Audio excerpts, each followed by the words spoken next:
everybody.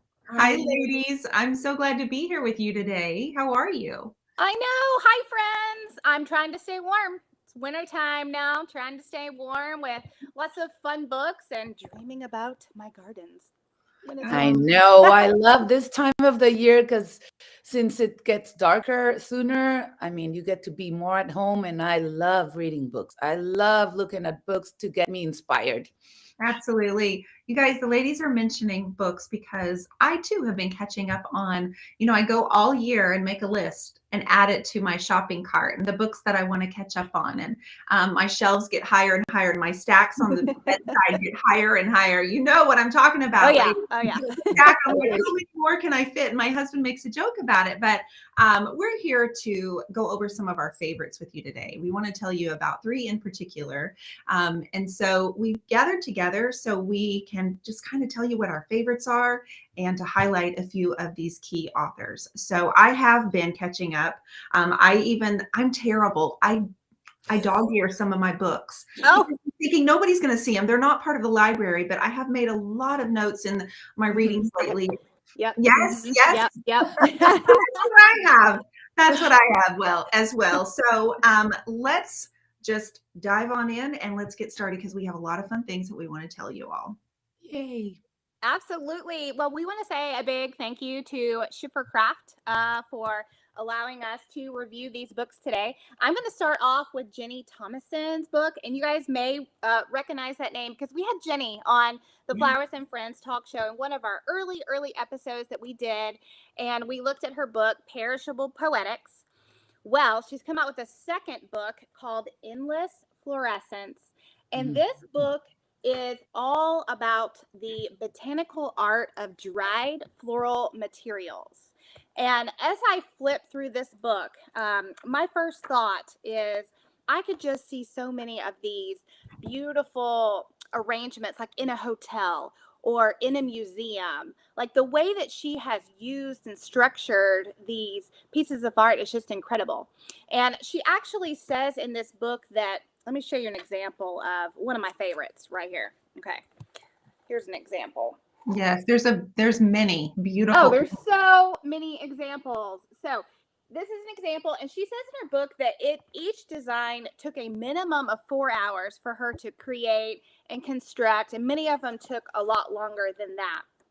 And what I really like that she has done here that's just so unique that you don't find often in books is she's talking about her idea of how she is going to construct this particular dried floral design. And she actually sketches it right here. And she tells us the materials. And this is really like her foundation of the arrangement that she's creating. Kara, So can that I was her. ask you a question about the Yeah. page? The page you just showed. Can you help me figure out, like, she has the delicious vellum paper in there with the overlay. Right. And Yes. I've never seen that in a book, but I feel like this book is kind of like the fine wine of books. It's like the timeless classics. Right. Is it like a vellum where she's constructed images? It's almost like she's put her sketch pad inside the pages. Do you see that? Yeah, that's totally what she did here. And I love that she gives us little notes about each of the materials that she is using. It is so interesting. And let me flip through to one of the pages that I really enjoyed. And this is a material that I didn't even think to use. So I love dried flowers and I love drying some that I grow in my gardens, but I never thought about using the bark of a tree. Never thought about it. And so she actually has several things in this book. You see that pretty white flower right here, the white and the brown flower? Yes. Yeah. It said that it is made from a bark, I believe. And I was like, wow, I would not have put those two together. And so with Jenny's book, she really pushes you to think outside the box of just materials that you may have in your landscapes, in your gardens. And I just really appreciate this book. And I could flip through it several times and always find a new little something to see that I didn't notice beforehand. So this is definitely. They're like, you know what? They're like little visual additives. And yeah, right. When I was flipping through and even just looking at the elegant cover that you showed in her images, I kept calling it like the fine wine of books. Right. You know, Right. whatever price it is, I feel like this is one of those books. It's going to increase in value, Oh, right? The Oh, yeah. older it is. So Yeah. kudos to Jenny. And not only is she a lovely person who we had on Flowers and Friends, she's super passionate, just like both Yeah. of you are passionate about flowers, and both of you are passionate about what you do. Jenny is also just like that. I enjoyed all of these books, and it's interesting to see what you pulled from it, Kara. Uh-huh. Like what, you know, like what we all found as Right. a highlight for the pages and for the books.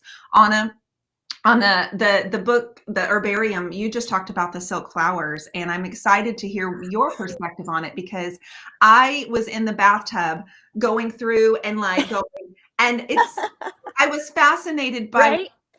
I kept thinking to myself, but why not just paint them? This is so much work, right? I know. And one of the reasons I love this book so much is precisely because it changed my perspective on flowers. You know me, I've been with you girls for almost a year every week talking about flowers and how much I love fresh flowers and how much I'm into fresh flowers. So when I was going through this book, I was like, why silk flowers? Why people want to, I don't know, not have fresh flowers? And as I started to read the intro at she had me at the intro, you know? You're right.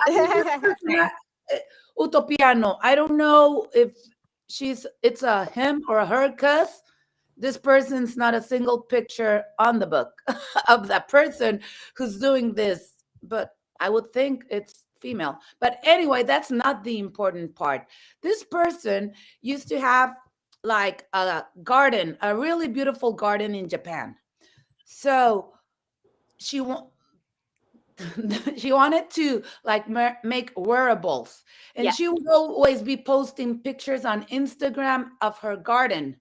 Uh-huh. But then she was like, I wonder how I can make more out of this. A fresh flower would only last so long.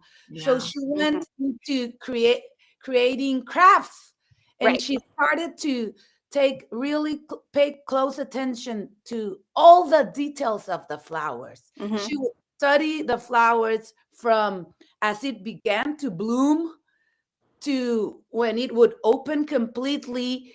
And then she created all this with silk materials.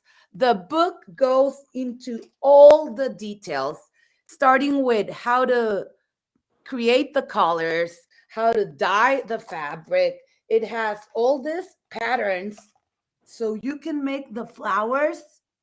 It's Yes. so beautiful. I now I want to, it's really hard though. It looks, because I'm not that much of a crafty person, but now Right. I'm like, of course, you don't always need fresh flowers.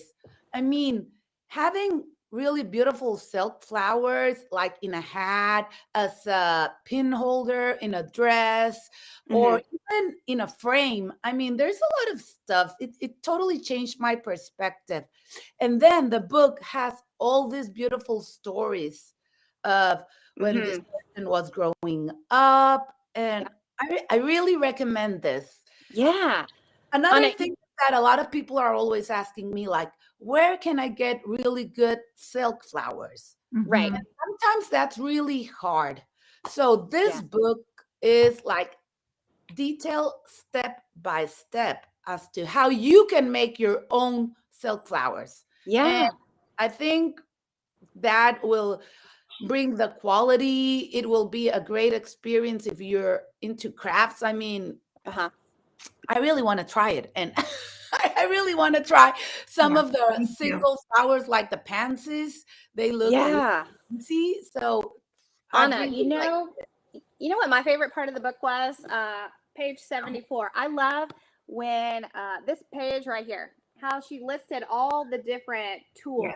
Yes. Because I didn't realize you would need so many different tools to create these flowers. And I love that they're laid out, and she says what each of them are. So I think this is really pretty right here. I think Very it's helpful. beautiful as well. My favorite, you all, is the Persian buttercup. Yes. How do you not smile when you're looking at Uh-huh.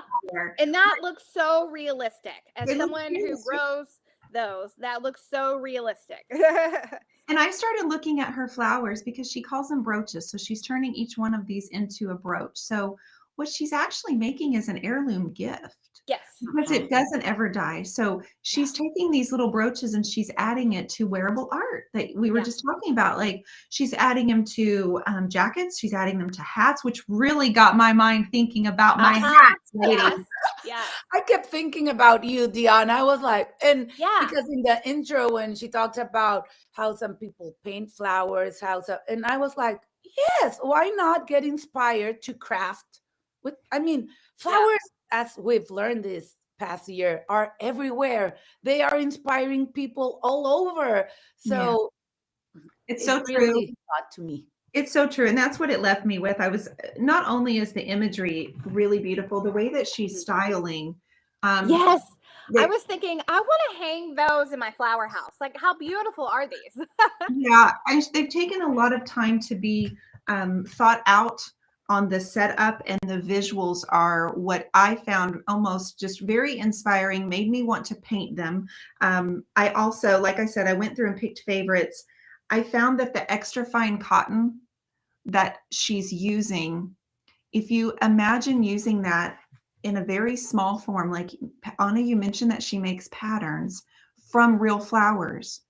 So she's taking a flower, fresh flower, she said not dried, and she's making a pattern from it, adding that on fabric. And I'm just fascinated. Like I said, it would be so much easier to go like this and just paint it real quickly. So it makes me truly appreciate everyone's craft and what they focus on, and how that's what speaks to her and or he. I'm with you. I don't know the name of the author. So they put it together in such a beautiful way that really personally inspired me. So I think that anybody that has this book would be inspired to add those details to their own crafts. That's what my takeaway is. Exactly.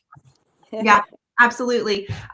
Well, our third book, you guys, is not necessarily about flowers, but it's certainly about nature, and it is one of the oldest forms of art. Jenny Hill has this book here also with Schiffer Publishing, and it is the Artisan Felting Wearable Art.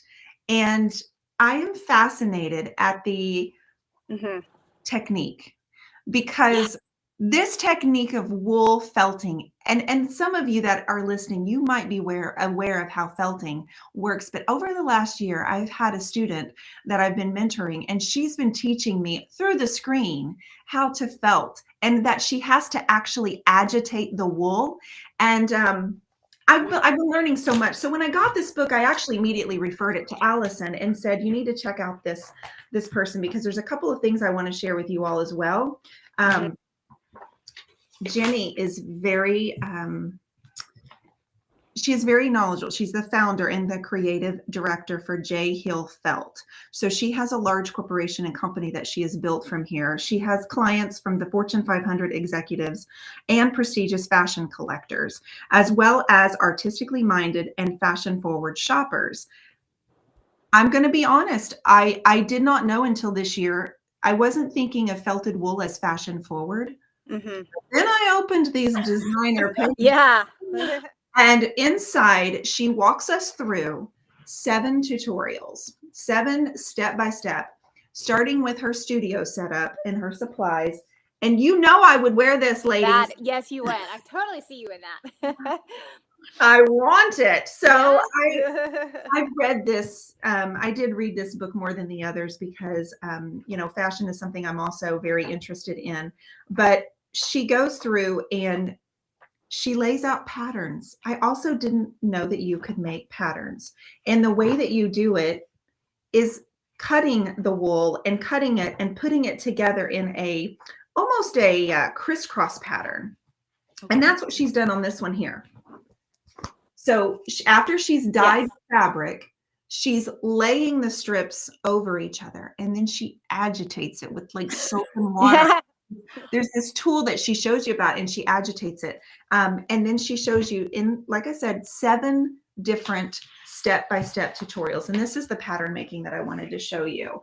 Yeah. I know that it might be hard to see, but when you cut out the strips like that and you overlap them, you customize them.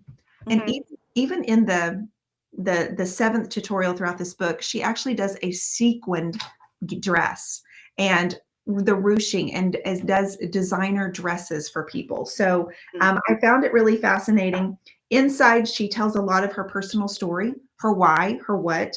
And just like with all of the books from Schiffer, excuse me, there are 18 of them specifically on our book club that we have. And I know they have a long list of books that you can acquire. I just think they're very intentional, and every single one of them is just as intriguing as the one before. Ladies, did you get a chance to flip through, and did you find any of her favorite projects? Did you get a chance? Well, I did go through it, and it's fascinating. I mean, it's something I don't think I could ever actually do. Well, you never know, but I was like amazed. It's like, I never heard of this. And that is one of the things I like so much about books and this time of the year. They get you inspired. They get you into thinking outside the box. That is like great for us creatives. It doesn't necessarily need to be a book about something that you will specifically do, but to get you inspired, to get you into the awe factor. I mean, that is so important. You're right. Yeah.